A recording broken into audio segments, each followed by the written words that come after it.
We're back, and we think we're not sideways. I'm trying. You know what? That explains why they were coming in sideways. So, and now we can read it. No, so just like how we're not like professional chefs or professional Jews, we're also not professional photographers. My dad is texting me saying nothing is happening because it is now. It is now. We hope it is now. Well, something's happening. Something's happening. He needs to refresh his feed, but I can't tell him because we're using my phone. So if somebody knows my dad, look, it's working now. If somebody knows my dad, please call him and tell him to refresh his feed. I'd give his number, but that would be inappropriate. That would be weird. All right, so anyway, what we were saying is, yes, Chacha, it's working. Yes, I can't pronounce her name. All right, so Chiasha. So the story of Hanukkah is such that way back when in Jerusalem, there was this really bad dude who was a dictator named, Do you know the name? yeah, it's like Antiochus or something. Wow. This is so bad. Wow. Antiochus or Antiochus. You Antiochus. keep That's looking it. at me, No, I'm not going that to is know. it. Antiochus, or some say Antiochus. He was a bad dude, and he wanted everybody to worship his way, which was by worshiping a bunch of different I was gonna gods. say multiple gods. Multiple gods. Right. And in the Jewish religion, there's only just one God. one God. And in terms of like the Greeks had more, right? They had their bunch of gods. Yeah. So this was kind of Greeky the way he was doing it. It was Right. Greeky. It was like but Syrian. I don't know. I don't know. Whatever. But anyway, it's along the lines of multiple gods. So he was like, everybody's going to do this. This is how it's happening because I'm a dictator.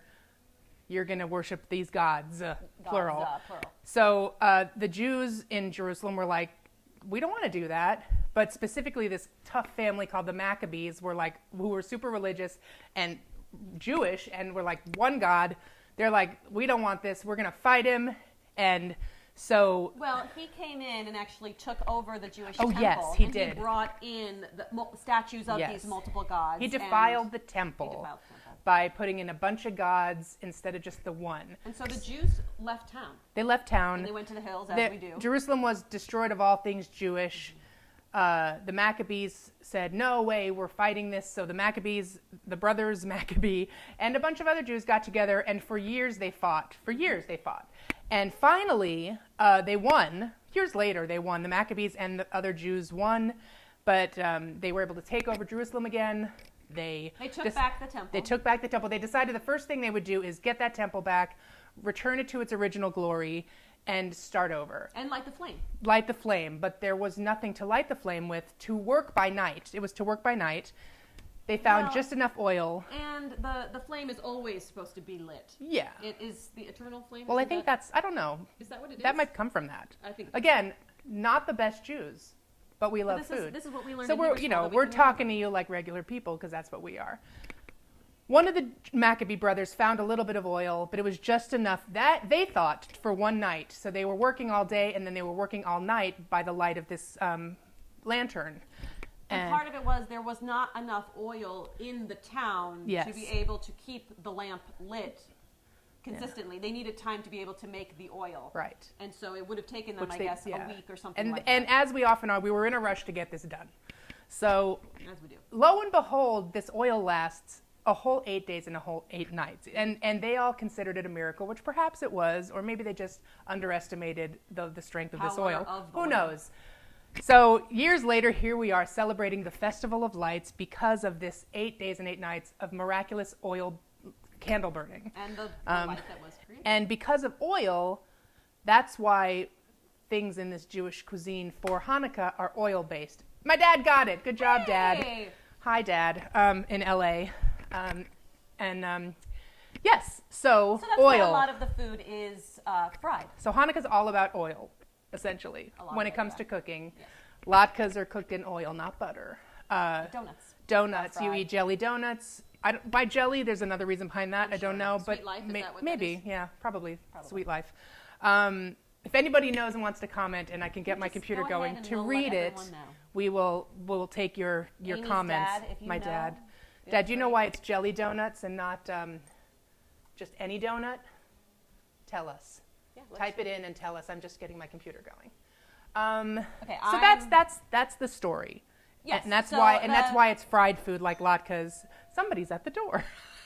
I wonder who that could There's be. not a planned guest. Now, here's what you have to understand is that true life. This is actually not a studio. This is my actual home. This is my kitchen. So my children are home. My neighbor is ringing the doorbell, and the lighting that we brought in is super special for this occasion. So welcome I'm to still my here. home. I'm just off camera. Amy is off camera fixing Our the monitor feed so we can see what's we happening. can see what it is that you're saying. Yes. I'm getting hungry, Bob Kaplan. Of course you are. All right. So Rebecca, why don't you talk about? Okay, first I'm cocktail. going to throw noodles in for kugel. We're making noodle kugel as part of the menu for today. Now, the key to noodle kugel when you're going to cook the noodles is add a lot of salt to the water. It actually makes it balances out the sweetness of the cheese and the sugar that come later. So if you salt the noodles early on, it's kind of what causes the dish to work and kind of be balanced. Don't assault the noodles. Do not assault the noodles. Just salt the noodles. Yeah. So I have, Unless they've been bad, in which case, go crazy. Here. Oops. Is that still on? Salting the noodles. Salting the noodles. So we're throwing in a bit of salt, like a lot of salt. Like let the water be salty. Don't be afraid. And the noodles are over here. Now, my favorite part of this recipe is that they ask for 16 ounces of noodles, but there is no 16-ounce package of noodles. There's only 12 ounces of packaged noodles. So you have to buy a package in a quarter. So here's leftover, and then the actual package. Did you get our feed, Amy? Yes, I got our feed. It's slightly delayed, but if anybody wants to talk to us, we might see it better. Hi again. While Rebecca is doing the noodles, so I'm going to make a brisket live, but I'm going to make a funny point because I keep forgetting this. We have a focal point on our camera so that I'm not looking at myself, which I've been looking at myself, but we have a focal point, and our focal point is the lovely Jason Momoa. And my husband, if he's watching, will know that he's I love Jason Momoa. So he's on the camera so that I'm really supposed to be looking at Jason Momoa and not myself because Stop looking at yourself, I can't Amy. help it. I'm checking my makeup. Anyway, Jason Momoa is also on the fridge over here. We're gonna go mobile for a second. Oh, we're going Mobile. So this is what we're looking at, ladies. Enjoy, because look and hello, and it says mom. That's for Rebecca. Yeah. She's a mom. So we're looking at this so that we look at the right place. And Rebecca's getting some ice for her cocktail. Also, I'd like to note that this episode is dedicated to the memory of the lovely Blossom Gluck. This is Blossom. She passed away recently. She's a wonderful lady. We'll miss her very much. And she always nagged me about making a cookbook. So maybe someday we will, Rebecca, if this goes well. And we will dedicate it to Blossom. So this says, in loving memory of Blossom Gluck. I love you, Blossom, and I'll miss you. So this is dedicated to you. Okay. Bob is still getting hungry. Well, that might be an old message. All right. On that note, let's get some drinks going. Yes. All right. So we're going to make a jelly donut cocktail for the season. And what that consists of, after I've kind of concocted these drinks, is we're doing a vanilla vodka, because why not? 'Cause it's good. And I'm basting. We are going to do cream de cacao or cocoa. I don't know. Amy, how do you say that? Cacao. Cacao? Is that what it is? Yes. I just always use it. I never say it. So cacao. There's actually several different versions Creme of these de particular cacao. drinks. Cream de cacao. Creme. Oh, whatever. Because some people like it more like a martini. Some people like it more like a milkshake. And some people don't like alcohol at all. We kind of run the gamut here. And I can adjust the basics of this cocktail to be able to have something a little sweeter, something a little less sweet, and something with no alcohol in it Rebecca, at all. I feel as though you wait, should hold show on. this, because what do you want me to use? I don't want to mess this up. No, go ahead. All right. Well, all right. Here, this is. I'm gonna show you the brisket, how to make it live, but look, we want one ready at the end, and so I am basting the brisket now because the brisket, after 1 hour of cooking, should be basted, and by basting, obviously meaning just, throwing the liquids back over it so that it stays, a word I hate, which is moist. I hate that word. It stays moist. So yes, so it's been a little over an hour because I was doing my makeup and I didn't get a chance to baste it at exactly an hour. So it's been an hour, so I'm basting this brisket. It cooks for 3 hours, by the way. That looks so good. Thank you.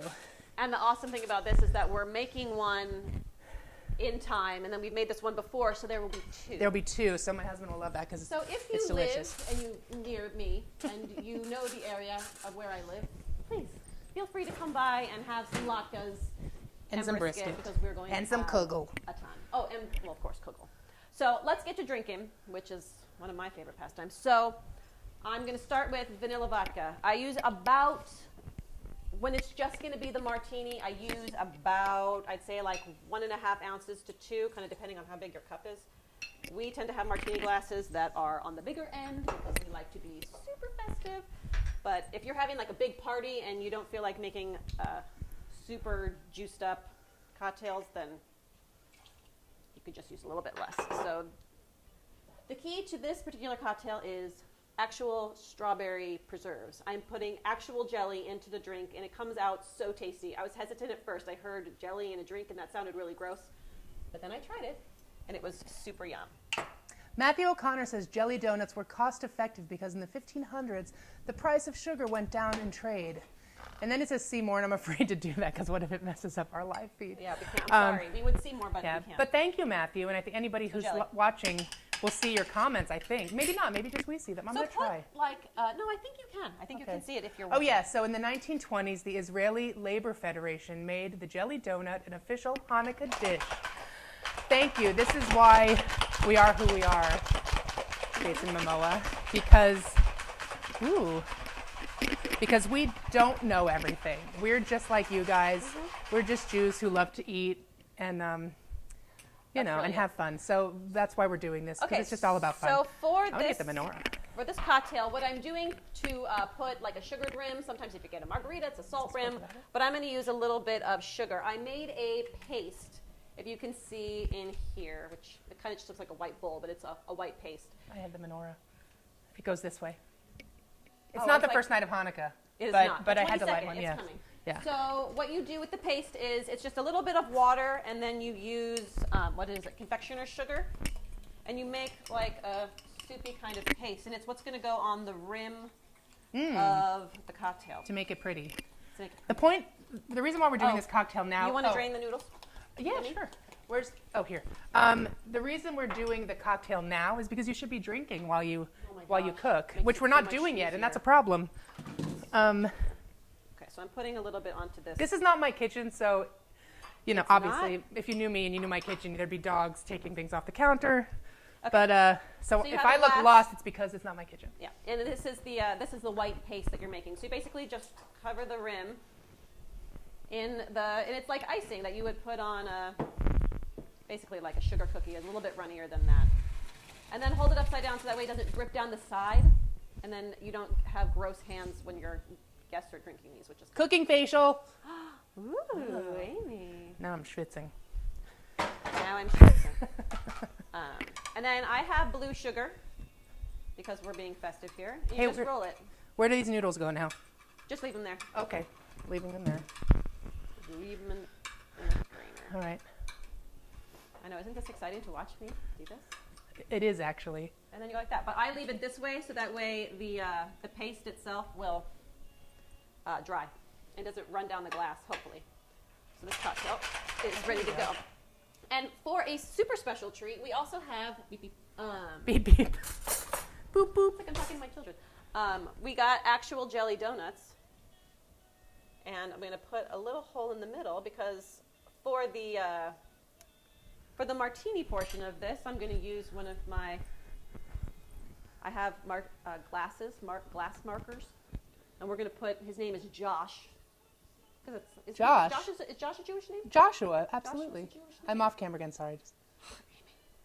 So I put him in a little jelly donut, like floaty.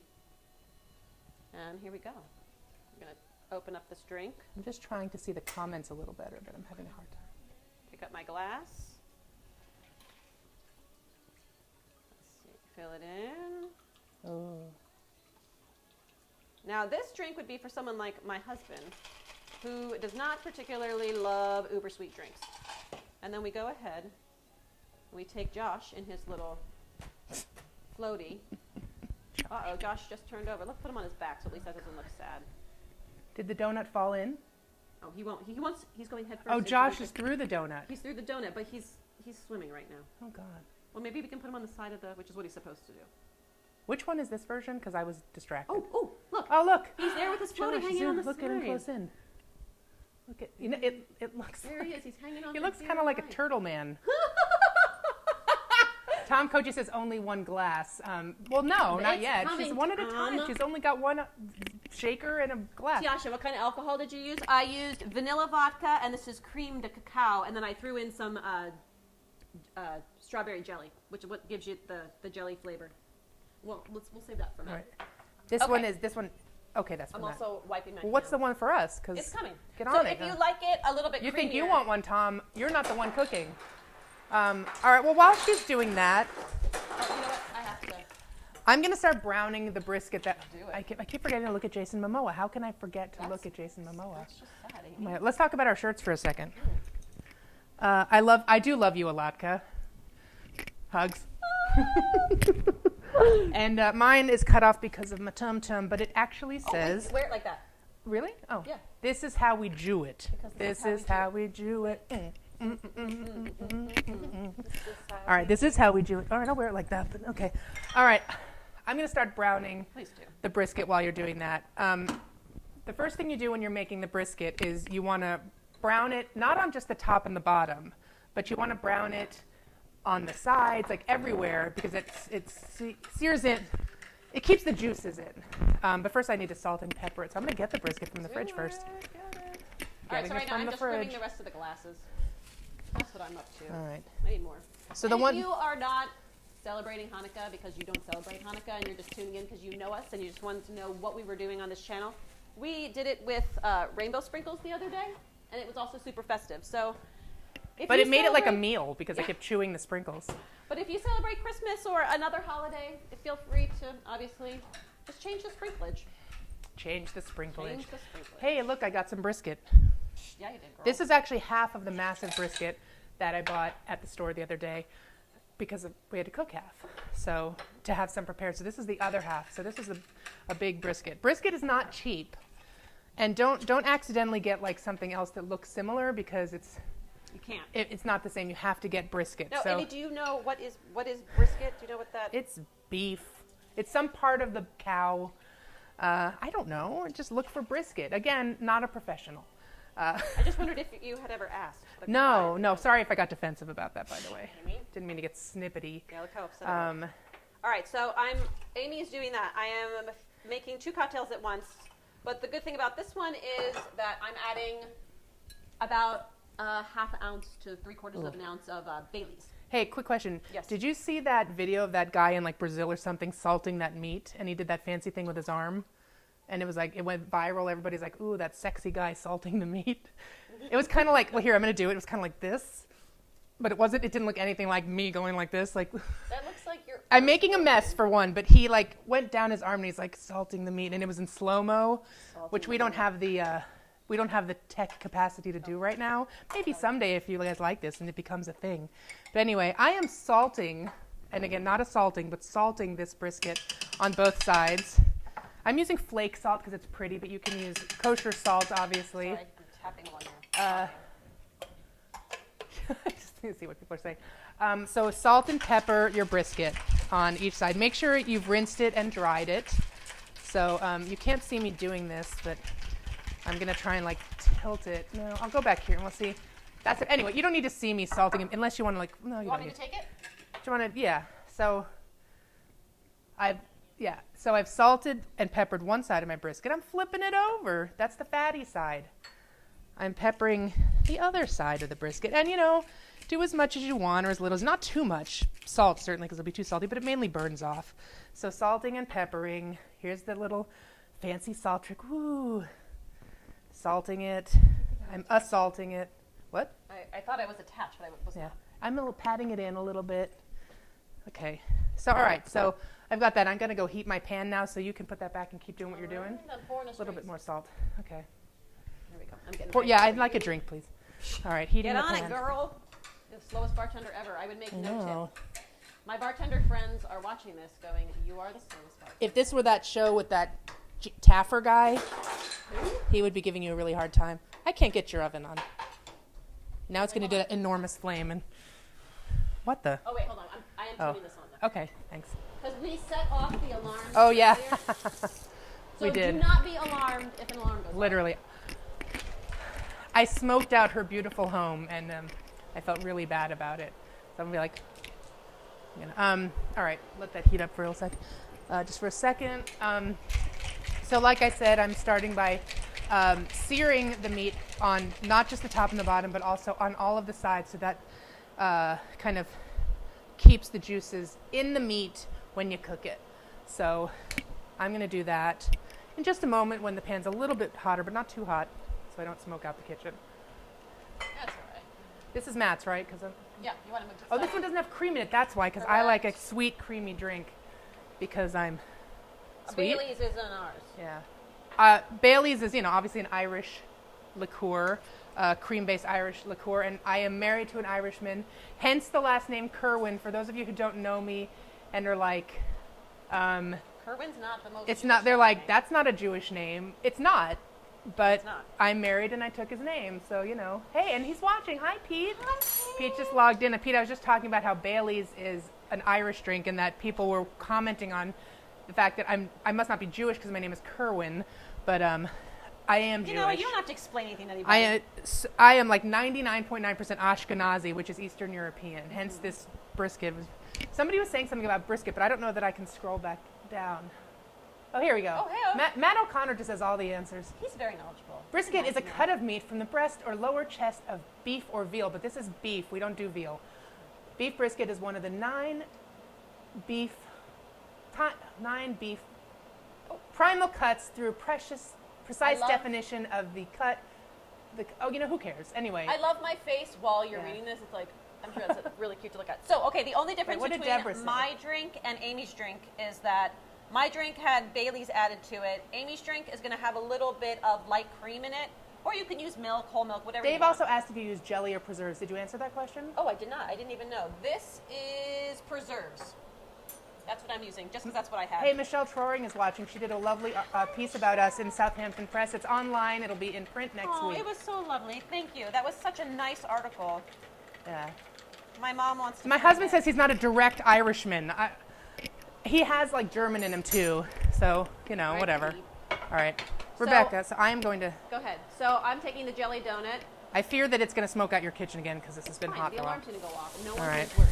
I put the jelly donut through this cute little straw. And look how cute that looks. It's so festive. That is so cute. Amy, this one's yours. And oh, good. Yeah, I might need you to feed me a sip while I'm doing this. Yeah, go on. All right, I'm going to turn this down. Here, good. Don't have the heat too high because that might cause the flaming. Cheers. Yours isn't ready. Here, put that in here. We'll share. Oh, you got one. Mine's Look ready. at that. Aren't you guys jealous? Cheers. Oh my God, we deserve this. It's good, That right? is so good. And so, you guys, if you have the stuff, please make this now because it's delicious. Make it now and drink along. Make it now and drink along. All right, so I'm searing the meat, and our smoking situation this time is not as bad. Do I have to open the window? You might want to. I also started the fan earlier. Last time you didn't start the fan earlier. Yeah. Do you want to bring the camera over here? Oh, yeah. All right. Good. Here's our two Jews making food. All right, so I'm just searing the meat on each side. Not for very long, just until it gets kind of brown and a little bit like... Now, what is the point golden. of searing the meat? Well, I said already. The point of searing the meat, if you just weren't joined here us... when she explained this to me, so I'm having... Good point. I didn't know. Good point. If you just joined us, the reason for searing the meat is to keep the juices in when you cook it. So you sear it on all sides, not just top and bottom, all sides. Keep the juices in when you cook it. Preheat your oven to 325, by the way, and have a 9 by 12 baking dish. I'm using a smaller one for this portion because we made a bigger piece earlier that we'll have ready at the end. You can see this could have gone a little longer, but this is going to show them. Oh, I'm sorry. This is kind of semi-golden here, but it could go a little longer, so I'm going to flip it back over and let that side cook a little more. Kate Gilroy is going to be watching this and wonder what my camera angle is here. Oh, this is called the halo the food halo shot. I'm making this up. I don't know. Food halo. Kate is the one that knows what this shot is called because That's she's a what I'm saying. filmmaker. She's going to watch this and be Oh, like, she's gonna tell us. What is that they're doing there? We're not professionals. And that is all right. obvious. So yes, I'm gonna let that go a little bit darker, probably about 3 or 4 minutes on each side, not too brown, and then we'll keep that going. So I'm just gonna brown. When I get to those funky browning sides, like the side, come back to me. Okay, I'm going to go ahead and make kugel. You know what, Amy? All right. What? I'm wondering if I can set it up over here. I'm sure you can. I don't know. We're doing this ourselves, sisters. So I like to call myself the one pot wonder, which is I hate dishes because I'm usually the one that ends up washing them, and nothing is more painful than making a whole meal and then having to clean up after your whole mess. So with kugel, I am going to steering helps with the hi Dave. Thank you. Yes, it helps with Maillard reaction. Did I pronounce that right? Maillard reaction. I don't know. No idea, but you're so smart. We're not getting technical with this. It keeps the juices in. Whatever. Okay, so I Just do it. Okay, just do it. So I made noodles and I salted the water really well because that helps to balance out the dish by itself. And now I'm adding 2 cups of sour cream and 2 cups of cottage cheese. When you go to the grocery store, Can you see that I have this on its side? See? You got to do that too. Every single part, brown it. You gotta work. You gotta work. You gotta want it. Supermodel. Should we get where? Can you put this somewhere? Yeah. What? Turn to the left. Turn to the right. Okay, so when you go to the grocery store, look for the 16 ounce. That is 2 cups. 8 ounces a cup, 16 ounces 2 cups. So you don't have to like measure it out. You just dump the whole thing in. It took me a really long time to figure out that those were the same measurements. I know it's sad, but it's true. Good thing you're pretty. Oh, God. All right, and cottage cheese. And then when you see how easy this dish is, if I could open that, you're going to go, I give them so much credit for this ridiculously easy dish to make. Yeah, this is another thing that I'm sure you can hear us over the hissing, but because we have microphones on, we're so professional. We wanted to demystify Jewish cuisine because we say cuisine because we're fancy, but Jewish cooking might be a mystery to some people, and so we thought, why not just kind of do it on camera? Not do it on camera. Leave it to. I knew there'd be some point where I'd say something that I'd find funny and inappropriate and unintentionally. Just our parents are watching. Yeah, they know me. It's fine. I'm just a ball of inappropriateness. Okay, so I'm adding a half a cup of sugar to the sour cream and the cottage cheese. What's going on? Oh my gosh, Amy, malfunction! One of my little thingies fell off. I fixed it. That's what a pro. Because we're problem solvers here. Yeah, we are. Whoops. Okay, so I just mix that around. And then I take my noodles and I put them back in the pot. It's okay if they get sticky. It's not a big deal. Hey, I saw that my Uncle Larry was watching. Hi, Uncle Larry, and also in Los Angeles. And my Aunt Dee has some of my grandma's recipes, and he sent them. He sent photos of them on Post-it note, photos of Post-it notes, and it essentially had like ingredients. It didn't really say how to cook the stuff, but you can kind of figure it out.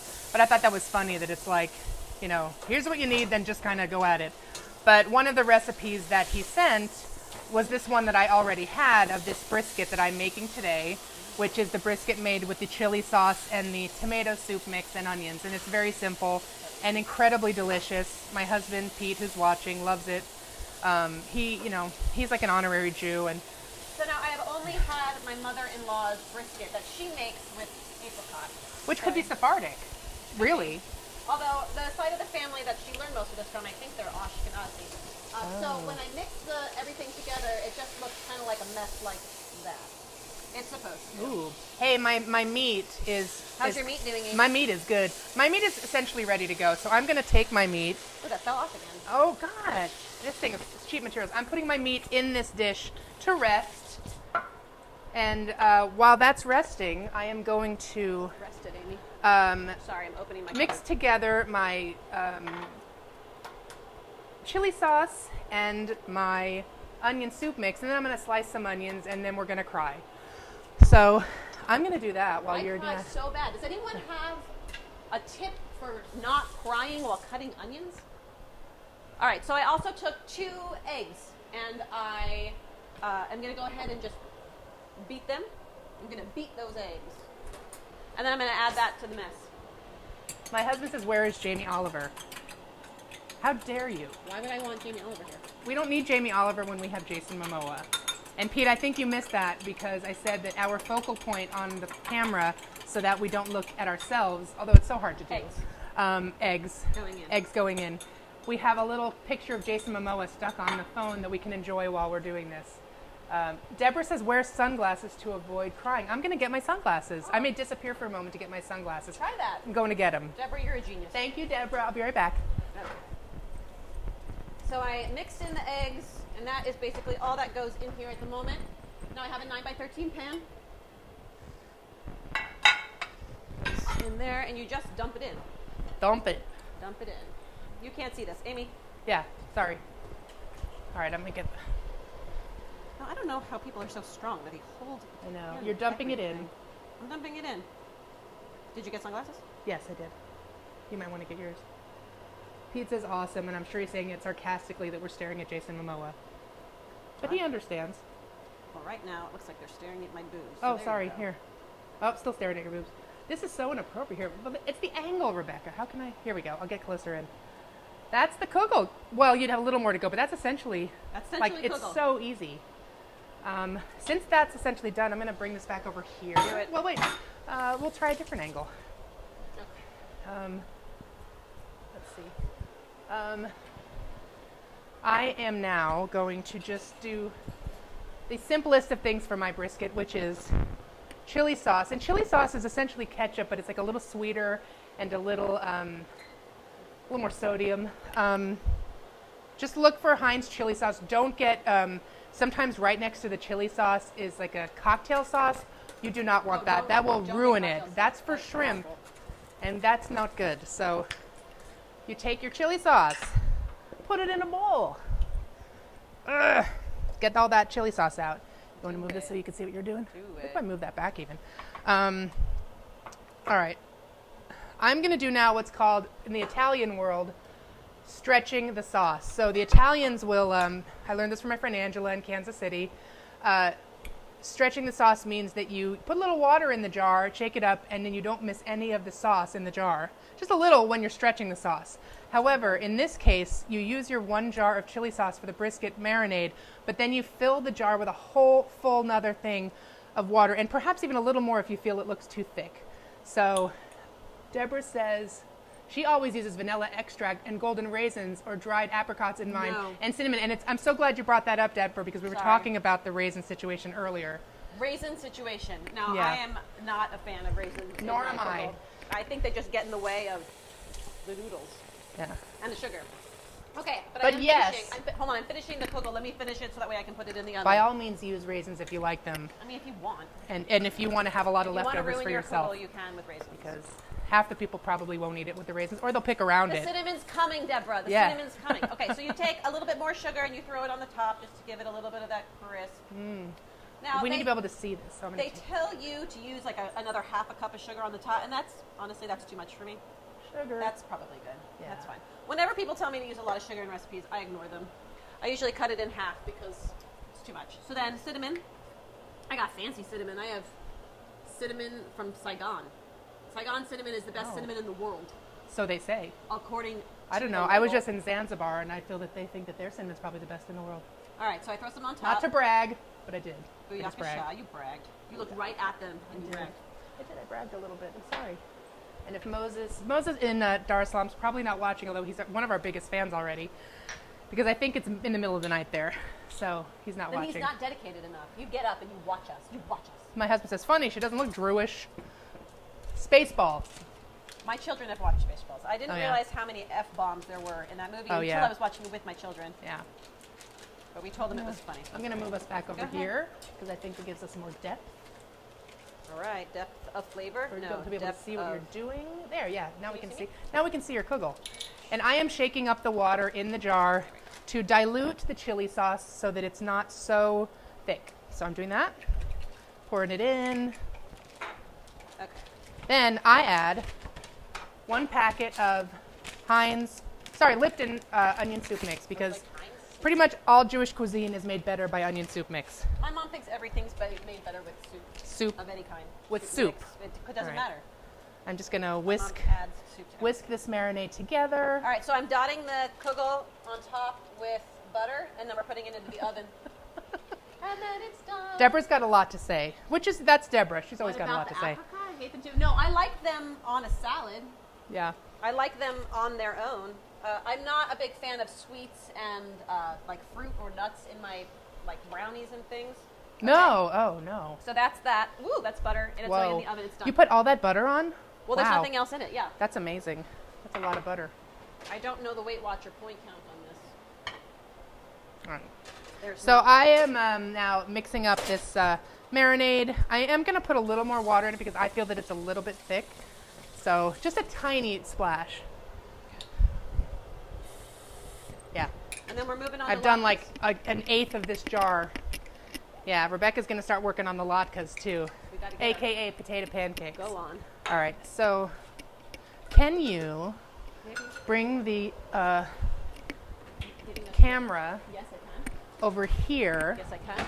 and just show me pouring this lovely marinade on top of this beautiful brisket? Because it's, this is the money shot right here. All right, hold on. Do you want to be in the money shot? No, or do you I just don't want it care. to be zoomed in like Yeah. So I'm pouring this marinade over this brisket. This isn't done because this still needs the onions. I'm just doing this now so the brisket can just start sitting in this and marinade? and starting to taste really good. So it's just going to sit there while I then do the onions, and thanks to Deborah, I'm going to try the sunglasses so that I don't cry, because I did cry earlier. But I'm also very sensitive. She's a sensitive. I am a sensitive girl. Now, what are you using? You're not using an oven traditionally to use this. Well, I do. I mean, use an oven. The oven is on and it's going. Yeah. But why is that so? It's like a little crooked, yeah. Okay. Happy Hanukkah. Thanks. So I have a convection oven for my toaster, so it toasts, it kind of does all of it, and I love using that, especially in the summer when I don't want to heat my house up with the heat. And it cooks everything so beautifully in there, and it's like a little tiny oven, and it keeps me from having to use the big oven if I don't want to, or if I'm only making something small, I think it's a little bit more effective. So Now, tell us, does a convection oven shorten cooking time? It does, doesn't it? I don't know if it shortens cooking times, but it moves air around, so it gets a more even cook all over. I think that's what convection well, that's does. good. Yeah. I mean, maybe it speeds it up, but I don't know. I don't know. All right. All right, I'm Sorry, no, gonna it's start green. slicing some onions. So I'm putting on my sunglasses. So I'm gonna go. It was nice chatting with you. Oh my god, Oh, that's too funny. you're going? I don't want to be here when you're Put your sunglasses on, because you need to operate the camera so you can show my slicing techniques. Well, let me know if it works. I'm not going Oh, over there. so some other tricks for not crying when you slice onions is a cup of water next to you. I have heard works. If you saw the movie like Water for Chocolate, one of my favorites, they put a sliced onion on top of their head. I don't know. That's a movie from Mexico. Perhaps you have to be from Mexico to make that work. I don't know. So I am. My husband. right, so here's water. OMG. What are you OMGing about, Pete? Is that like What? just like that? You just put it Yes, in just like a little, like a glass of water open. Open. there? A glass of water open. Yeah. So if you could, Rebecca, I can. show my cutting board and how I am going to slice these onions to go with my brisket. Yeah. So it's a bit of a mess. All right. So I sliced my onion in half down the center, not long ways around, but through, the top bit and the bud. So I sliced that. Then I am often confused how to slice an yeah. onion. So then you cut off this bottom bit that's like the part where it's growing out of, not the part where it's I'm attached to already the wanting to ground. cry. So I cut the little bud off and I'm Are throwing those it in there. glasses helping you? That's a very strong. They are help. Oh, get your glasses. Where are your Well, I'm sunglasses? here. All right. Here. I'm sorry, I can't take it. I'm gonna start. All right. sobbing on Maybe we'll so. So I've cut this part off and I'm going to peel off the. Yes, it's definitely helping, Rebecca. So thank you, Yeah? Deborah, for this suggestion to wear sunglasses because it's working. And I also feel like my cool factor's gone up a bit. What do you think? I don't know that I had a cool factor, but if I do, You did. I think it's improved now. Okay. All right. So I just peeled off the outer layer of the onion that I don't like, and I threw it in the bowl over there so that we don't waste. Okay. Ready. Camera. Onion cam. Onion. All right. I'm slicing these onions. Can you see? I don't know if you can see it. I think get closer. You don't need to see the me. onion part? Yeah, it's the onion. So look. There we go. There it is. I'm tucking my fingers back here against this like hard part because that's what stabilizes it. And then I'm just slicing, and don't judge me with my slicing techniques because again, I'm not a professional. But What culinary school did you go to? I went to the school of Steinhaus. I learned, well, you know what? I also learned things from watching a lot of Food Network. Yeah, And the way that this is not good. Listen, it doesn't matter how it looks. You just don't want to cut yourself. So, but this is pretty easy. The sunglasses aren't helping. They are totally helping. Because I have to tell you, it is a very strong onion without them on. Yeah, it is. So I got to do like 3 of these. Oopsie, I'll use that. So again, can you see what I'm doing here? All right. Got you, girl. So I'm cutting off the part where the onion, we don't know the technical term. This part where it grows out. I'm cutting that off. Here, I'll do it here so you can like see. Matt O'Connor would tell us if he's still watching. I know, right? He'll find the origin of that. I'll look it up. So I cut that part off. I'm peeling the onion so that we don't have this icky bit here. We have a little funky part of the onion there. I'm going to cut that off because I don't want that. That's like a little No, moldy you bit. don't have to throw away the whole thing? What? You don't have to throw away the whole onion? No. Do you do that? No. No, I just there cut are off. people that do. No, if there's like a moldy bit or something, I just cut off the moldy bit. Okay. That was like hardly moldy. So anyway. Even with sunglasses, that onion is really strong. Wow. Really? Now, has All right. anyone heard that All right, I'm just going to keep slicing as you that talk. soaking an onion in water keeps it from Oh, well, yeah, we were going to do that. keeps it from being like harsh on your eyes? I don't know. I feel like I want to live in there. I'll go back here and cut them. How's that? Do. Get out of here, Amy. All right. Now you're working on the latkes, Okay, all what right? am I doing? Latkes. Yeah. Okay, so we're starting latkes. Now, at my house, usually when I make latkes, I make them for a lot of people. We have a big Hanukkah party, which is how this whole event came to be. It's our origin story. It's our origin story. So I have about 30-ish people come over to my house. Most of it's Matt's family. And we have a huge Hanukkah party here, which is we look forward to every year, but it's a lot of people, it's a lot of food, it's a lot of latkes. So I'm used to making like 30 pounds of potatoes and serving. This year we made 120 latkes for Holy cow. just about 30 people. We had a few leftovers, obviously. 'Cause That's not as many that's as a Chef lot of Jason Wiener of Almond makes, but he's a chef. He's a chef. That's crazy. For like in your home kitchen. He makes it in his home. No, at work. That's Or right. He doesn't make it yeah, in his home. I'm making it and in I my think house, at the so- Hayground School. Oh, it's a playground.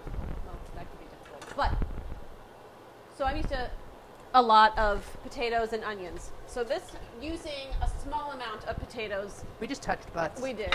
But we're going to accept that happened and move forward.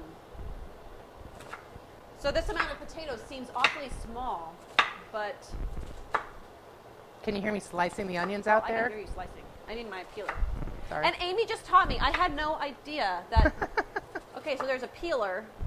I just call it a peeler, and I peel a lot of things with this. But there's this part at the top, which is for the eyes of the potato. Is that what it is, Yeah. Amy? Yes. It's to scoop out it's to scoop out all those eyes. I had no idea. I never heard of that. So in my latke recipe, we realized this year you don't actually have to peel the potatoes if you use a certain type of potato. We are using, I think these are just like yellow, like Yukon Gold potatoes. So I'm going to go Crying. ahead and just clean the last few of these. I cleaned a bunch of these before just because I don't think you want to watch me clean. But can you see this? It goes into the potato and just, I'm crying. I know, oh, I'm crying. I'm crying. I'm crying, I'm over here. These onions are I'm so getting these strong. Eyes out of the potato. Look at that, it works. Can you see that it goes into the potato? Sorry, I'm kind of watching what I'm doing, so I don't actually know what you're seeing. Another trick for when you're crying Don't cry, Amy. is well, I'm wearing mascara because we want to look nice for you, but normally when I'm cooking, I'm wearing like pajamas and like so Yeah. I'll like just keep a damp cloth, like a paper towel, Oh and my I'll just God. like dab the corners of my eyes with a little damp cloth. Just like ever so gently.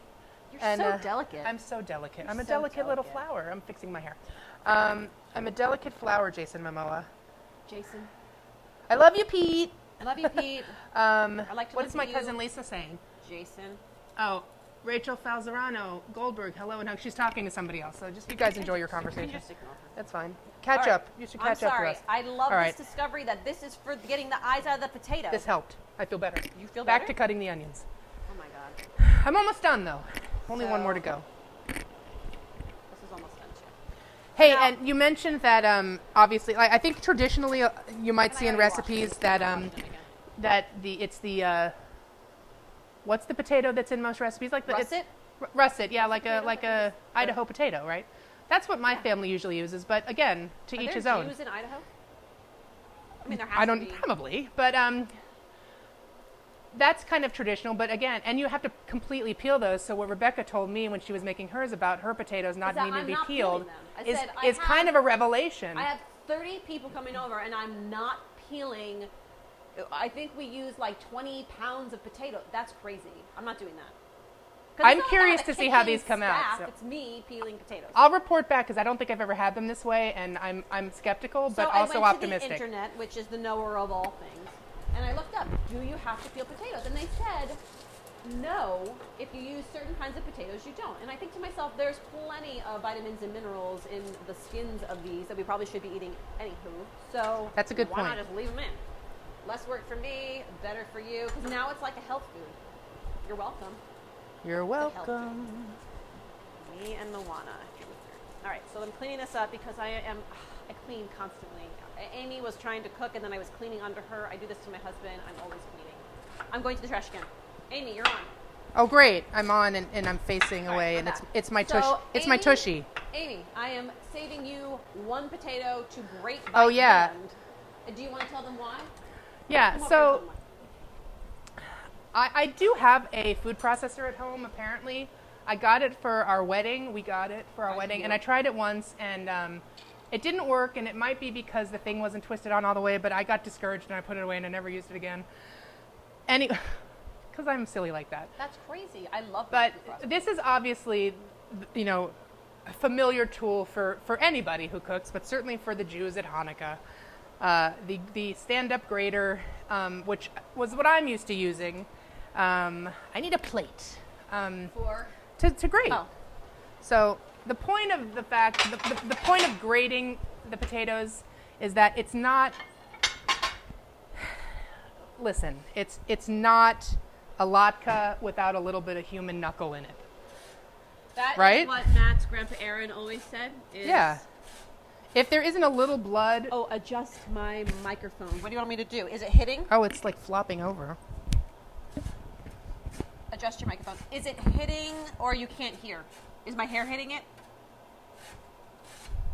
We're doing Okay, this by well, ourselves, I so did something. We'll see if it works. hopefully it's terrible. All And right, if not, then next time I'll get it right. yeah. Tell us if But thank Rebecca you. sounds better. Hi, Eva. Do I sound better? So yeah, so listen, there's a lot of stuff about blood in Judaism. I mean, during Passover, we put the lamb's blood over our doors, so the angel of death doesn't take kill our us. firstborn. Hanukkah, unofficially, it's not a latke without a human knuckle. So That's true. a little bit of knuckle blood in your latke never hurt anybody unless you have hepatitis. I don't because I had shots. So you're fine, Rebecca. Don't worry. Okay? So, All right. Anyway, I think I've proven my point about slicing Did you this. do it now? Can I I go didn't, back to using the I food didn't slice processor? my knuckle because, That's gross. I've got other things to do. So I have now officially contributed to the latkes with some hand-grated potatoes. Look at All right, that. so now they're super And now Jewish. she's going to cheat and use the food processor because hers works. Sorry, I'm getting the So onion ready. While you're getting the onion ready? All right.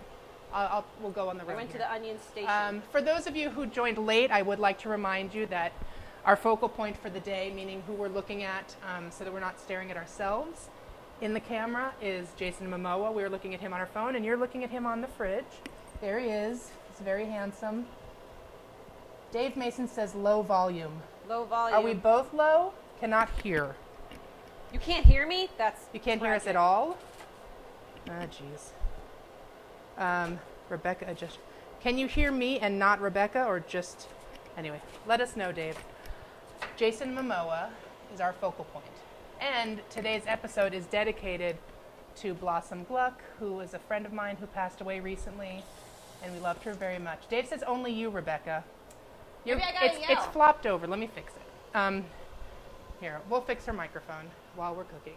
Again, we, Yeah, this is wrong. It's wrong? Yes, it's wrong. It should be like this. Thank you, Dave, for letting us know. Because like I said, this is only our first time. We don't really... At least we have microphones. I mean, that's pretty professional. We got them Right. last Thanks to night. Andrea Grover, who reminded us, she's like, you really need microphones. She's like, you should get microphones. So thank Is you, that Andrea. better, Is Dave? that better? Can you hear me? Because Test I'm giving 1, 2. a lot of worthwhile information here. Somebody can't hear both of us. No, I can hear both of you. I Yay, can. Oh, fixed. thank you. Hooray. Yay! Back to it. So, yes. All right, so are you done with that? To recap, Whatever that is. focal point, Jason Momoa, dedicated to Blossom Gluck. Love you, Blossom. We'll miss you. All right, back to cooking. Okay, so you did yeah. the whatever that is. Yes. So now I'm just going to throw everything. I'm throwing the potatoes into a food processor. I'm going to cut these in half.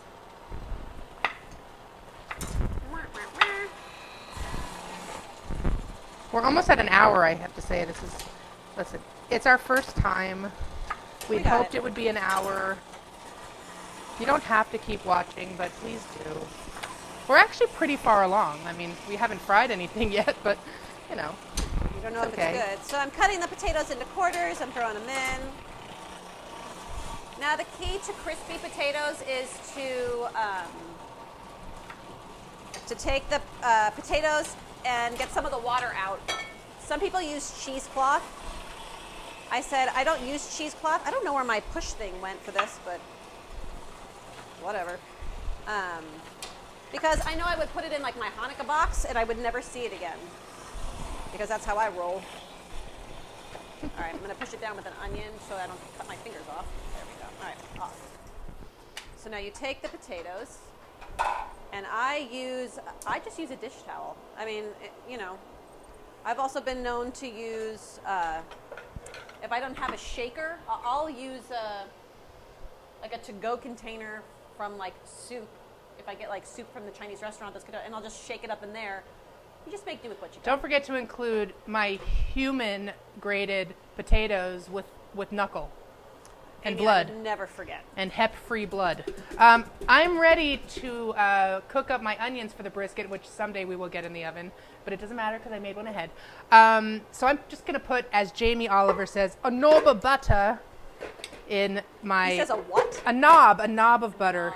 Like a knob. My husband asked where Jamie Oliver was, so there he is. There he is. He arrived. I put a knob of butter in my pan. I used the same pan that I used for making the, browning the brisket because it's got all that good brisket bits. It's got the brisket bits in it.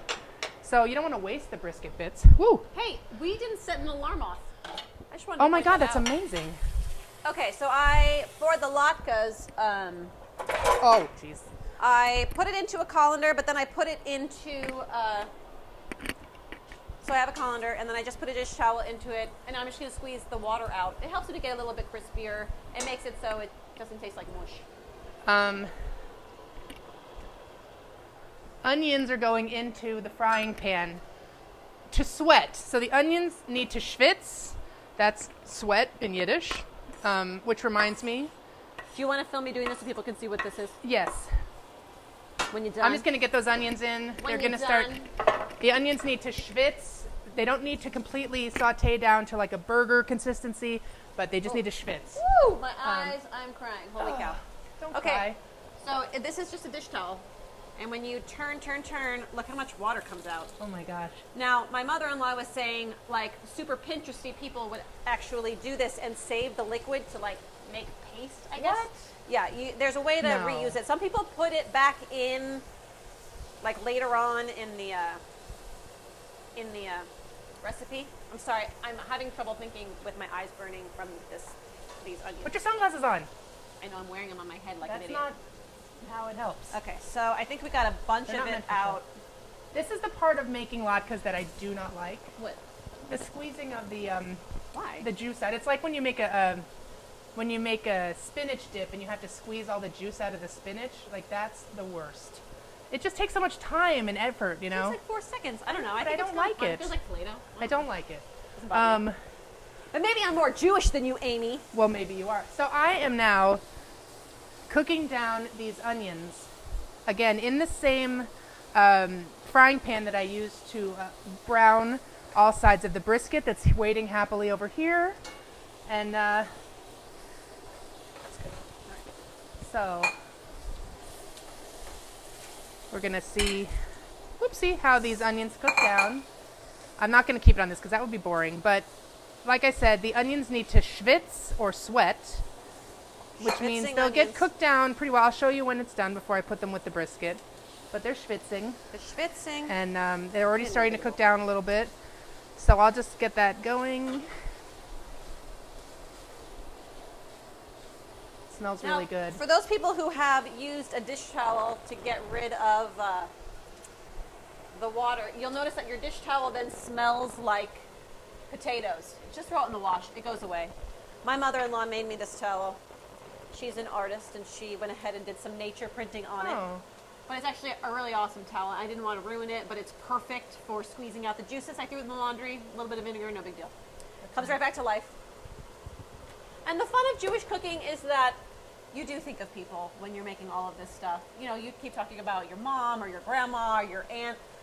I think the best part about Jewish cooking is that the stories that come and the people that you think of, and you know, especially like Blossom, somebody who's not here anymore, you can think of them and you kind of bring them back into your home, even though they're not with us anymore, which the holidays are hard for a lot of people. You know, everyone has lost someone that they love, and being able to welcome them back in your home, either through stories or through food or for a moment is, I think that's special. That's kind of what makes the holidays special, and sharing food with people, especially if this is a holiday when you just recently lost somebody and you're grieving, to be able to share food with people and to open up your heart, I think is very human, and it's important. Yes. Hi, Debbie. I see you watching. I see that people are coming and going. We have 26 people watching us right now. That's not kind terrible. of amazing. That reminds me, Rebecca, where's your phone? Because I think it's I time. can call your I think dad. it's time for a Yiddish lesson. Where is my phone? I don't know. It's time for a Yiddish lesson with my dad, Al. I'm gonna let's see put this. All right, Al, here. Talk to your We're dad. FaceTiming my dad. Well, I'm gonna keep but going. then we have to turn this around because. Well, go ahead. All right. So we're FaceTiming with my dad, who's going to teach us a little bit about. If he answers, he might have waited too long and gave up. Oh, here he is. Here he is. All right. So this is my dad. Eventually, Al. Here he is. Hi, Al. So we're FaceTiming with my dad because he's going. What? What's wrong? Oh, he's just. Did you get the live feed? Are you on? He took a photo. Oh my God, people. Where's my drink? Dad, we don't have all day. Okay, this is my dad. My dad knows some Yiddish, so we thought it'd be funny to have. Because they say the language is on the way out. Like, not enough people are so learning to speak this segment is called the Yiddish word of the day with Al. So, Dad. How descriptive. Yeah. What is the Yiddish word of the day? We can't see you. Where'd you go? Right here. Okay. He's looking it up. What is the Yiddish word of the day? I can't get this out because You don't need it. Just you know the word. You know it. Schmendrick. What is it? The Yiddish word of the day is schmendrick. Schmendrick? Okay. Love it. Can you spell it?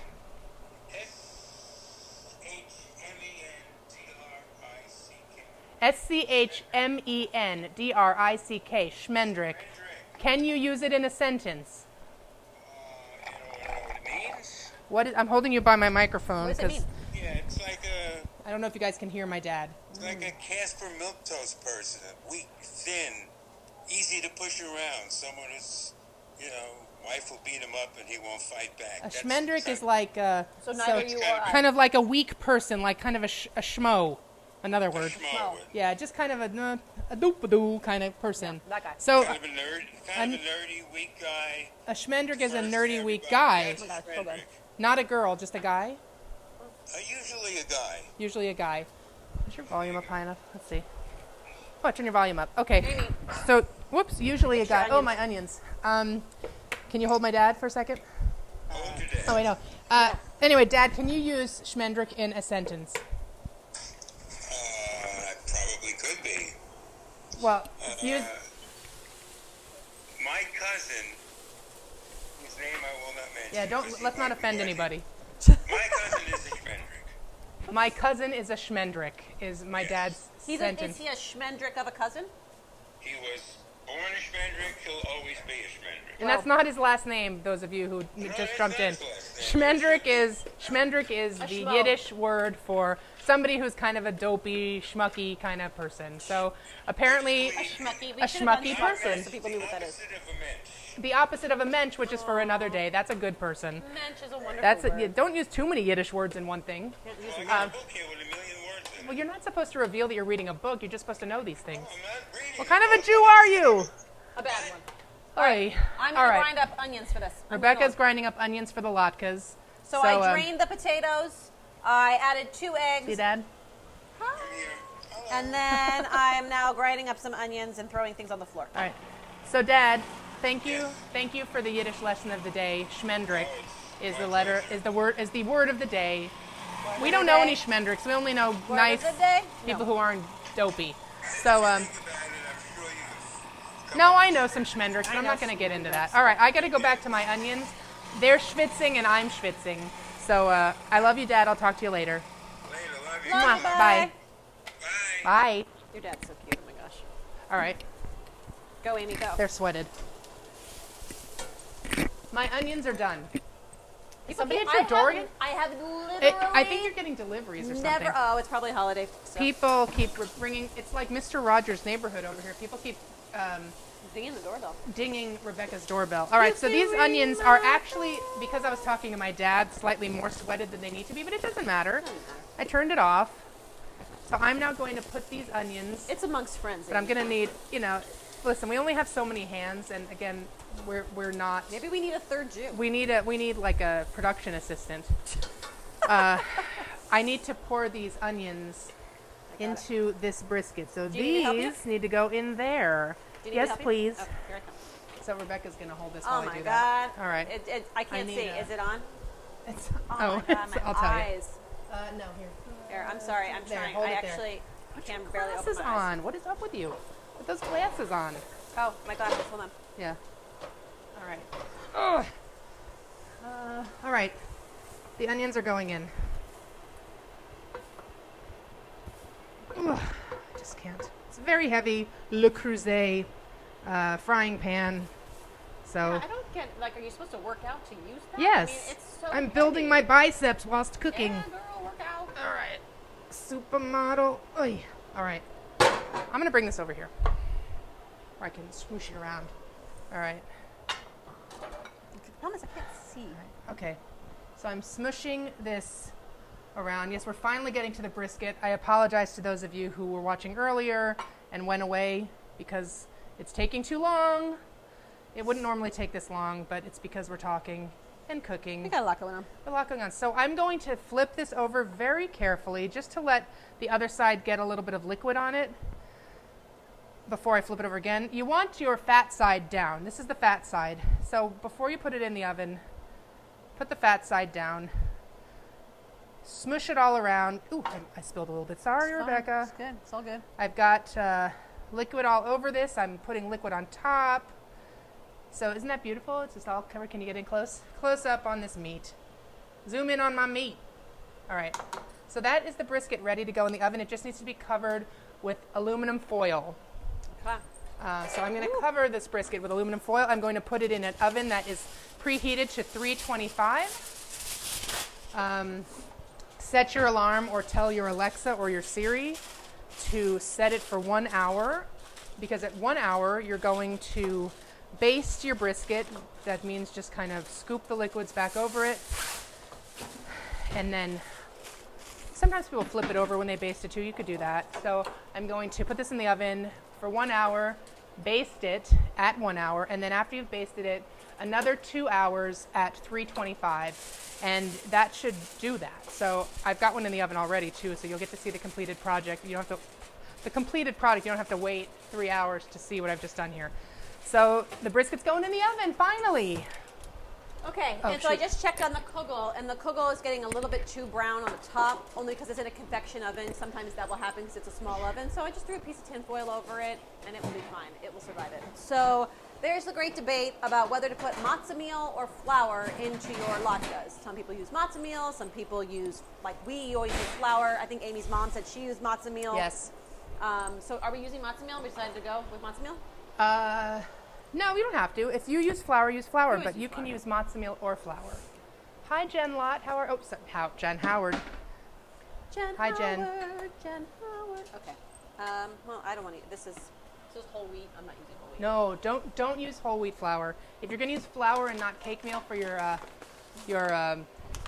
latkes, use whole flour. You have to use white flour. This isn't a health I mean, you food don't- market. This You don't is have latkes. to, but I think it's weird. I don't know. I guess you can do whatever you want. All right. Quarter of a cup. We're doing a dance. We're doing it. All right. So, Rebecca, Yes, ma'am. it's time Ooh, for it's those 24 who are still time. watching to tell the story of Judith, Okay, because I'm going so- to do something here. So often when we hear stories, especially biblical stories, they focus on men, which for the ladies among us who are cooking much of the food, even though I know there are men out there that do this, sometimes you want to know where... Oh, I was like, what's need a happening? timer. You want to know where the women are, because the women are always there. They're always around. They're always important. And so I found this story, and I had never heard this before, and I've been to Hebrew school. I've gone to Israel. I have plenty of Jewish friends. But it's a story of Judith, and apparently latkes, they think, used to be made out of cheese, because cheese actually plays a fairly important role. And it was that Judith, during the time of the Maccabees, went to go see the general of the army of the Syrians, or I call them the Syrians, but I don't know if they were actually like today's Syrians. It's like maybe a general term. I don't know, to be honest. So Judith took cheese to go visit this general of the army, and she brought it with the intention of sharing it with him. So Judith brings this cheese and she shares it with the general. And he eats so much cheese that he gets really thirsty, and he starts drinking a lot of wine. And in drinking wine, he then becomes drunk, as you do. So, once this man was drunk and he didn't have his full wits about him, she cut off his head. Yes. And therefore, she killed one of the top people in the opposing army and really helped the Maccabees. And they kind of call her the heroine of Hanukkah. Who knew? I had never even heard of this. And Amy actually asked me if the story was true, because she said she had also I was never heard of skeptical. this. But my mom said she remembered hearing something about Judith. But there's a heroine of Hanukkah, and it's Judith.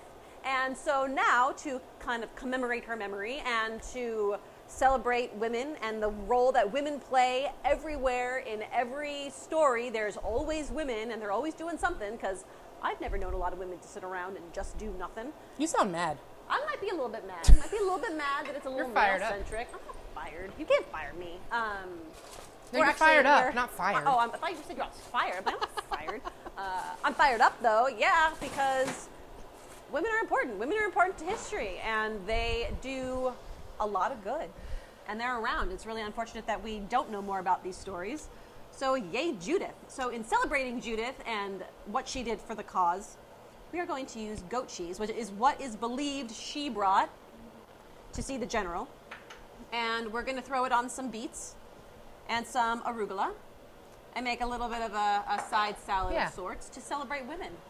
Yeah. Who We had doesn't said we love were that going to do story? green beans, but the reality is neither of us like green beans. No, so that's we're not true. Green beans are my favorite. Oh, I thought you said you don't. But there's no purpose. Wait a like, minute, there's I no thought you said you didn't story like of green beans. Like, now I was like, oh, I thought you Judith said you was don't out like with green beans. Judith brought goat cheese to the general, and now we celebrate her. And I celebrate her because, like I said, women are all a part of history. We're just not as well informed about that. So, yay, women. Did I dream that you said you don't like green beans, or you Green don't beans like are- the thick kind? You don't like the I don't thick like thick, old, overly grown green beans. I love the really thin green beans. Yeah, Those are the my French favorite. ones. Yes.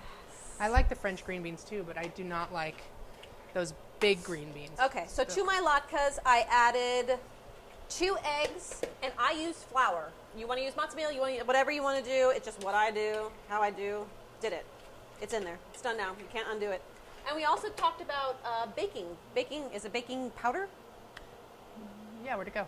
I don't know. I don't see. Oh, yeah, there it is. Half a teaspoon baking powder. Baking Yeah. powder. Now, they are saying it's the chemical reaction is the reason why you do this is because it helps them to be fluffy. I don't like mine too fluffy, though. I don't. So should we not use it? No, just use it. See how it goes. Come on. It's like a little Yeah. science project.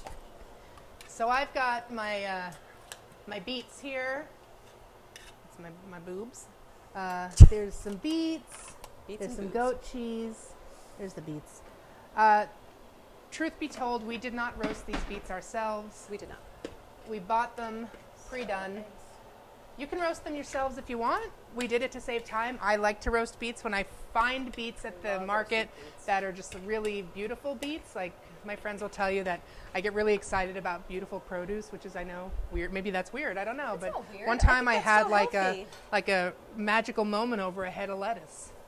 I was like, oh, head of Magical moment, lettuce, head of lettuce. which is also the name of a drag queen.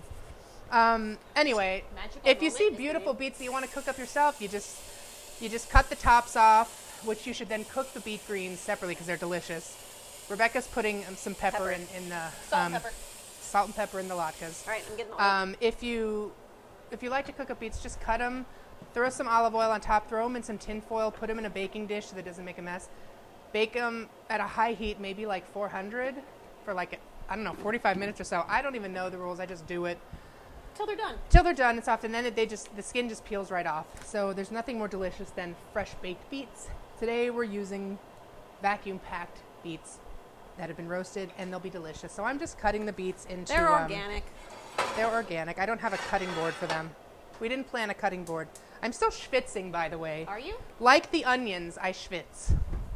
Like the and for those onions, of you who I don't know what schwitzing is, that means sweating in Yiddish. So even though we had a Yiddish lesson We're gonna with my get there. dad, we had. I'm just gonna throw out some Yiddish every now and then because that's how I talk. So That is I'm the cutting essence up of who beets you in are. like these like little kind of chunky bits, not too big, not too small. Now, if you were going to be making latkes for Passover, you would in fact use matzah meal because you can't use flour. Correct. So if you're making latkes for Passover, you must use matzah meal, or if you have other Jews at your Seder, they will all be breaking the rules and they'll be very upset with you. They will be So pissed. at Passover, if you're making potato pancakes, which my family, we don't. That's like a Hanukkah thing for us. Yeah, I don't usually make them. No. But if you do, make sure you use matzah meal. Hi, Rob. I'm cutting some beets for this beet and goat cheese and arugula salad, which again is an homage to Judith, the heroine of the Hanukkah story, who killed a guy with cheese. She killed him Long with story short. cheese. He got so drunk, he got so thirsty Thirsty. eating this cheesy food she'd made for him But he was drunk, and that was part of it. that he got really thirsty, he got drunk, And then she beheaded him. and then while he was drunk, she beheaded him. And that helped the Maccabees finally win the war. so that they got Jerusalem back and they got their temple back, which they then restored over 8 crazy nights and days, because that's how long the oil lasted when they only thought it would last 1. It miraculously lasted 8, and that is why we have Hanukkah, the Festival of Lights. Bringing it all back around, Rebecca, for those who weren't here at the beginning for the exclamation. Hi, Lukey.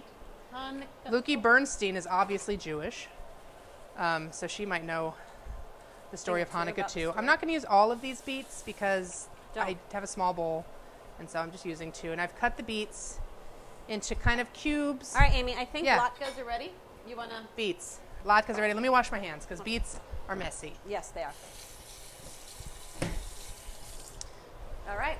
The brisket's in the oven. The beets are done. The beets are done. The kugel is nearly done. The Nearly latkes are done. about to be fried, and again, we just need to put the goat cheese on those. It's not quite done. So latkes partly are all about. You're gonna fry them, right? Oh, all right. Yeah, I'm not. Well, I have to say, this is is the oil my- ready? Woo. I don't know. We're going It looks mobile. pretty ready. They need. Oh yes, that's right. So again, one of the reasons for latkes or potato pancakes is that it's about oil. So you're not cooking these things in butter, Paula Dean. No. These are being cooked in oil because that's an homage to the story of Hanukkah.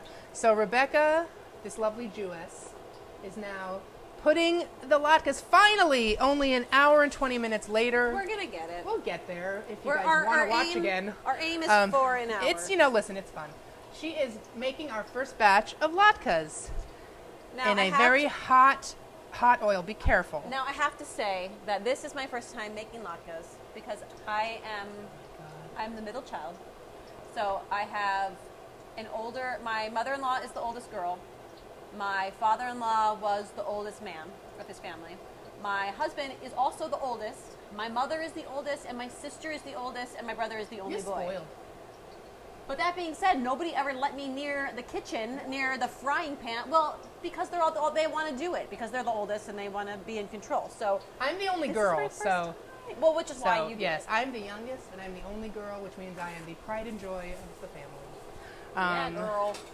When my mother had me, So I'm she very said, excited. "I'm done." I'm making Yes. latkes. I finally got to You're buy. finally buy doing and it. make Now you're really a Jew. I'm really Jewish. So this also brings us back to the whole point that we are not professionals. Oh my gosh, no. Yeah, we just love food. We love our families. We love to cook. We like to try new things.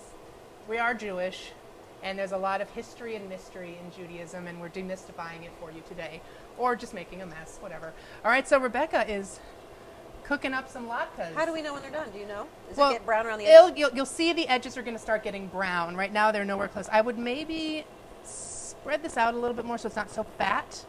This one too, like so. Okay. That way they'll cook through a little faster. Amy is teaching me the ways. Yeah.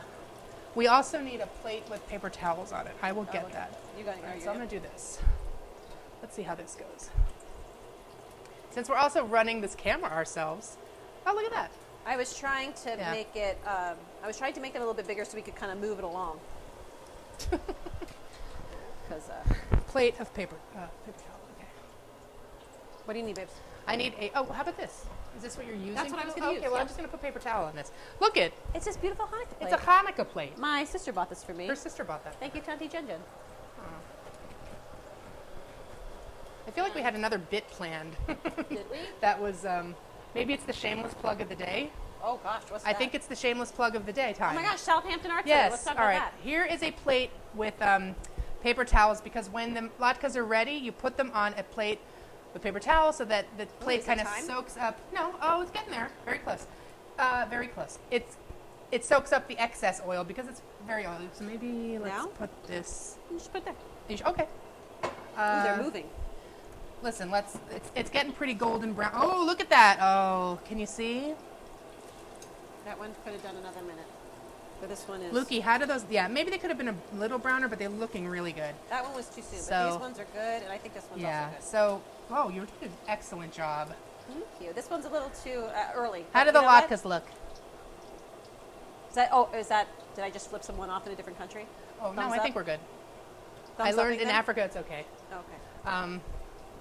Oh my gosh. But don't do the okay thing, apparently that's Don't not do that. good. No. Okay, Did you so learn I. that?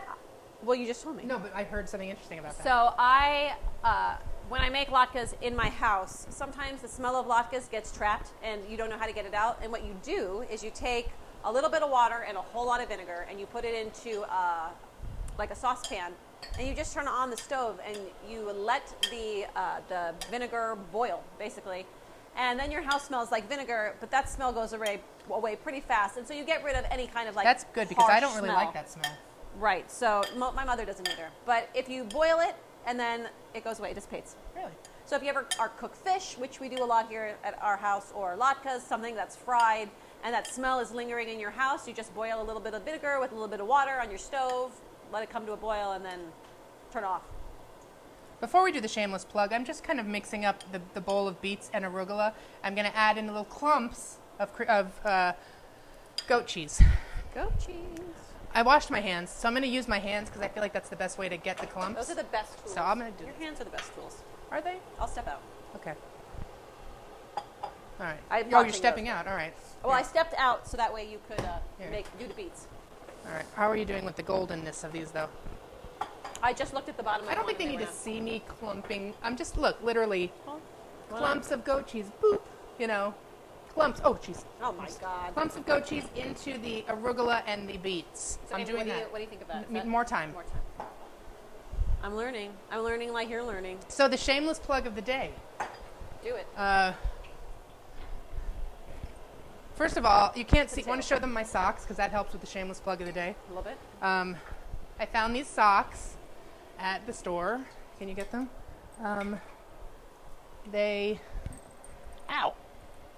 They're Hanukkah socks, and they have a llama on them. Can you see that? Yeah. So that reminds me of the llama family, a.k.a. Carlos Llama, a.k.a. Mr. Llama, who's a DJ, whose birthday is Saturday, December 28th.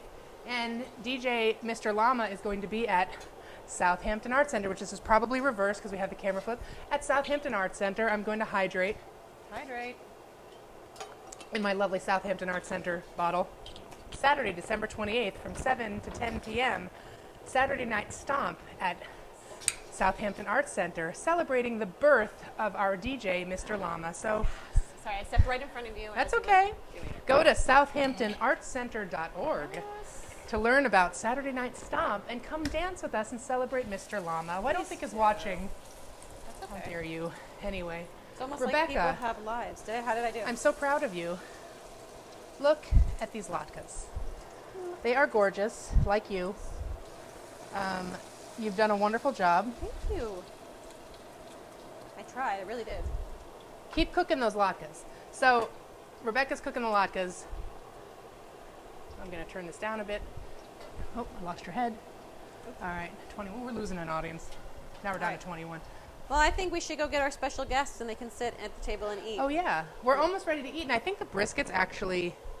The brisket that I did earlier, I think, is ready to be taken out of the oven. The kugel is also done. Oh, good.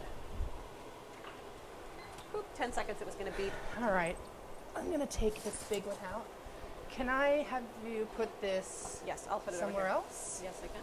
So I'll put my brisket here. I'm going to turn this down a bit so you can see the brisket when it comes out. I need another thing. What thing? A towel. Another towel. Oh, thanks. So this is the brisket that I cooked earlier in preparation for today. I cooked it late this morning. I started a bit late. Where's that spoon? Oh my God, that looks amazing. So here is my brisket. Let me do Here. this. Let me do this. So you guys All right, let me close the oven. Close the oven. So this is a completed brisket. This has been cooking for 3 hours. I'm going to baste it again just so that it can look really pretty. I'm going to let it sit on a cutting board for a few minutes. But this is the brisket. Again, this is just brisket, which is beef brisket, not lamb. Or not, sorry, not, is it lamb? Is that? I don't know, beef brisket. Veal. Veal, not veal. Ugh, no, we don't do that. No, baby goats or whatever, sheep, whatever it is. Anyway, beef brisket, a jar of Heinz chili sauce, a packet of Lipton soup mix. That's all it is. And onions, and that's it. That's it. So you saw me cook it, hopefully. You can ask me questions. We're going to let this sit, and then we'll cut it up, and we're going to be good to go. Almost So done. The that kugel is the done. brisket. It's just sitting in the oven at this point. Can I take it use out. this to put this on over there? Oh, I can put, wait, what do you want me to cut the meat with? The plastic one? The what? The plastic what? Hi, guys. Hi. How are we doing? It's gone really long, we know, but listen, this is our first time. So We're doing Amy, it for fun. What were you asking for? I was asking for a cutting board that I can put the brisket on to slice it. So I know she has special ones with a Good. well. It has a well on it. So I'm going to slice up the brisket in a minute, but I'm going to let it rest for a few minutes. Because all I'm doing is finishing latkes and taking this out. She's finishing the latkes and taking out the So I'm kugel. reaching over. I am going to add some, I'm going to add some balsamic glaze to the beets. So I put them over on the table. Sorry, I keep thinking you're done. It's okay. I haven't finished putting the, but, so Splatter. I'm going to add some more goat cheese into the beets, which is the cheese component. Then I'm going to add some balsamic glaze. I forgot what it's called. Today, for the sake of time, I'm just going to use a pre-made glaze because we're not chefs. If a chef were to do this, I'd lose respect for the chef because I think they should make their own. If you want to make your own balsamic glaze, just use balsamic vinegar and sugar and you just reduce it down. so that it's more of like a syrup and not a loose liquidy vinegar. So I'm just going to use a store-bought glaze today. So literally just arugula, cut up beets, roasted beets, goat cheese, which you don't need, but for this story you do because of the cheese. Alexa? And that was for the brisket, which I just took out. So hooray. I'm just going to squirt some of this balsamic glaze on top of my beets. Hooray. And that's ready to go. All right. Just needs more goat cheese. Goat cheese. Which I don't know what I did, but there it is. I'll add more goat cheese to these beets. Rebecca's cooking up the latkes. Oh, The noodle kugel is almost done. I almost put the cheese in the latkes. You're going And listen, old school for Judith. I know. That You're would have going old just school for Judith. because I need you to see the food. So I'm gonna squat down while I squeeze these bits of not squeeze, but just like tear up little bits of goat cheese into this arugula and beets and balsamic vinegar. Salad in quotes because it's kind of salady, but usually when you're having a Hanukkah dinner, you probably have something like green beans, which we would do too, but we just this is quicker. And we already have gone. But we also like the color. We like the color. We've gone a little bit long, so we're just doing this instead. All right. There'd be other things, maybe broccoli. Okay, so that's done. That's going to go on the table. Beautiful. All right, I'm finishing up latkes. The kugel's already over there. The kugel is over there. Our vegetable is over there. We're waiting for Amy to cut up the brisket after it's sat, and we're finishing up our latkes, and then we're all good to go. Where's that nice knife that you had earlier? Here. And I need a fork for Yes. what do you call it? Is here. All right, so I am going to. And I'm going to go ahead and bring the camera back so you can watch. I need to bring this over. Wait, Once again, it's a dance just to put the meat on. Oh, got it. So I'm going to now take this brisket and transfer it to a cutting board. Oh, it looks so good. Don't get rid of this stuff. That's the gravy. That's the sauce that you put on top of it. It's delicious. Oh. The sauce is it ends up being kind of sweet and sour sauce, like a sweet and sour onion sauce, and it is so good. So we're down to 18 viewers, but you know what? The good thing about 18 is that it's high. It's good luck for Jews. So you know what? Hey, 18 people. Everybody else probably had to go home because we've been on for a while. But all right, so listen, again, I'm an amateur, so when I cut the brisket, I'm always not I have to find the grain. You want to cut with the grain. It's sometimes hard to find it. Ooh, that looks good. So you want to find the grain. You then want to cut it in slices on the grain. I think I found it, so this cutting is going well. It's cooked well. It looks really delicious. Let me change the camera angle maybe so you can see how nicely it's cooked. And what my mom does is she cooks it ahead of time, like the day before, I think. She slices it. She puts it in the fridge. She then, when she's going to serve it, she puts it back in a baking dish with the sauce, and she kind of smothers it in the sauce, and she then puts it in the oven to heat it up.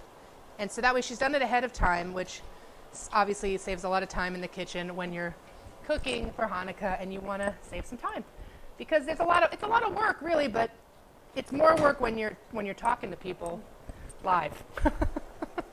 It's all right.